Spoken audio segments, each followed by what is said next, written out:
And so we seen where they basically chided the People's National Party back then for, promising a Lawrence Rowe, as they stated, a senator seat. But here we have Christian Tavares Finson, who they wanted to be the successor for Carl Samuda.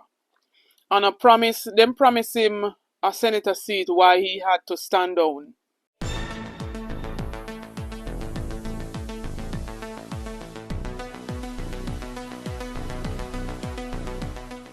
Blessings, ABR family and viewers. Welcome back to the channel. It's your girl, Anisabel Rose. And in this one, the swearing-in procession has been concluded. Up until this point, we see the swearing-in of Anju. We also seen the swearing-in of the cabinet and government senators' appointment, as well as I have the list of the opposition's senators' appointment. And so in this video, I will list accordingly, and I would like to get your feedback on same. Stay tuned for the details at hand. Don't forget to like, share, and subscribe to the channel. So ABR family and viewers, let us start off with Anju Oates' swearing in.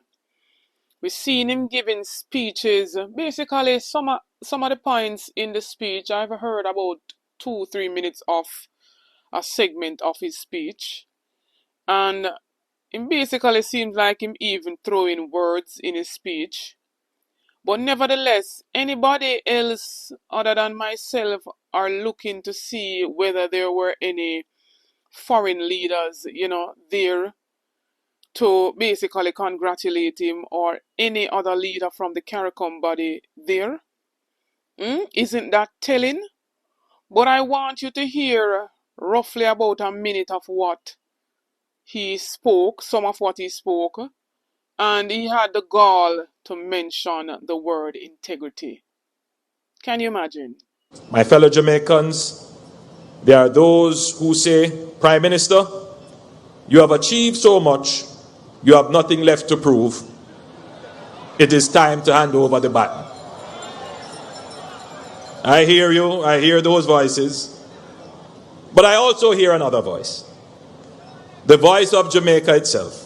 The voice that says we are not yet where we need to be. The voice that says we are destined for more. The voice that says our children deserve to inherit not just hope but opportunity, not just survival but success, not just resilience but prosperity. This term is not about my legacy. It is about Jamaica's destiny. That is why I stand before you today, not as a man who feels he has completed his work, but as a leader who knows that the greatest tasks are still ahead of us. The greatest challenges are yet to come. The third term is not a laurel to rest upon. It is a summons to continue to serve with vision, wisdom, and integrity. Also, at one point in his speech, he was talking about unity and that, Mark Golding should work with him to get Jamaica to this republic as planned. And so when it was them who had the majority back in the last term, I did government badness. They never wanted any input. It seems as if they never wanted anything to do with the opposition. He was the same one who stated that we don't need no opposition to hold us accountable. Their own people will hold them accountable. And we don't see that coming from any of their minions. Right? But because he realized it was a close call in this September 3rd election, he wants to come now and talk about unity, because them know them not have the majority now for do as them please and for jump and amend this here bill and pass this here law without even the opposition input. He realize now that he has a task at hand. But up on him to know. Anyhow, let me go ahead and name the members of the current administration's cabinet and their Senate appointments. So Anju Oates will be the Minister of Defense and the Minister of Economic Growth and Infrastructure Development. Deputy Prime Minister and Minister of National Security and Peace, Horace Chang. Minister of Finance and Public Service, Favour Williams. Minister of Foreign Affairs and Foreign Trade, Senator Kamina Johnson-Smith. Minister of Tourism, Edmund Bartlett. Minister of Health and Wellness, Chris Tufton. Minister of Culture, Gender, Entertainment and Sport, Olivia Babsy-Grange. Minister of Justice, Delroy Chuck. Minister of Education, Skills, Youth and Information, Senator Dana Morris-Dixon. Minister of Industry, Investment and Commerce, Senator Aubin Hill. Minister of Local Government and Rural Development, Desmond McKenzie. Minister of Labour and Social Security, Pernell Charles Jr. Minister of Transport, Telecommunications and Energy, Darrell Vaz. Minister of Agriculture, Fisheries and Mining, Floyd Green.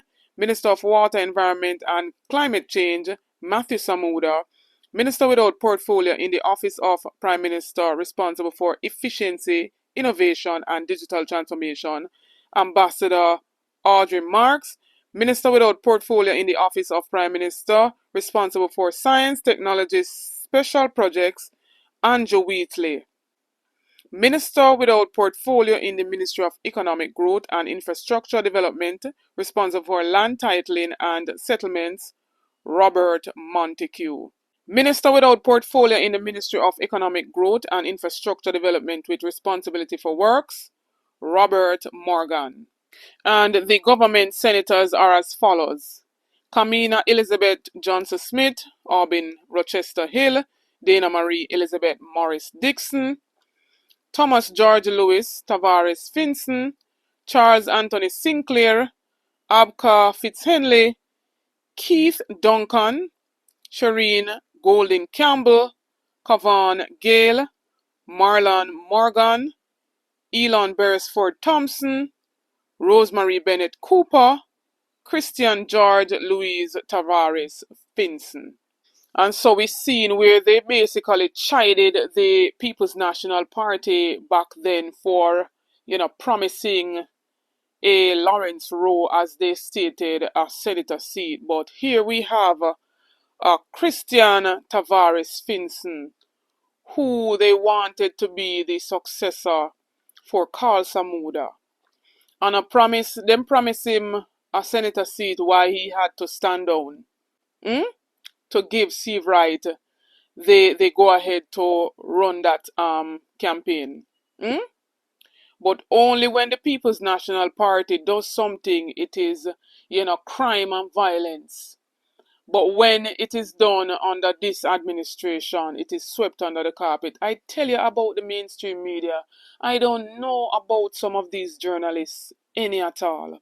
I don't know. They are PR machines for the government, and I say that with no apology. Now, the opposition leader Mark Golding has basically announced the appointment of the opposition senators, and they are as follows. We have Donna Scott Mottley, we have Floyd Morris, we have Lambert Brown, we have Keisha Gay Anderson, we have Alan Bernard, Maziki Thame, Raman Small Ferguson, and Cleveland Tomlinson.